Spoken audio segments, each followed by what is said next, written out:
Inilipat ng Lasal Green Hills sa San Juan City sa online synchronous learning ang mga klase mula preschool hanggang grade 12 nitong Huwebes.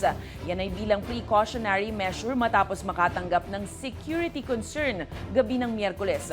Sakop din ng online shift ang International Baccalaureate at Alternative Education Programs ng paaralan ayon sa LSGH. Natukoy na ang pinagmulan ng security concern pero dahil gabi na nang matanggap ito ay hindi na natapos ang kailangang safety protocols at on-site investigation bago ang simula ng klase. Sinabi ng school administration na ginawa ang hakbang para matiyak ang kaligtasan at peace of mind ng mga estudyante, guro, staff at buong komunidad. Binanggit din ng paaralan ang mga kamakailang distressing incidents na naiulat sa balita bilang isa sa mga dahilan para magpatupad ng mas mahigpit na pag-iingat. Mananatiling online asynchronous ang mga klase sa Biyernes alinsunod sa nauna ng schedule.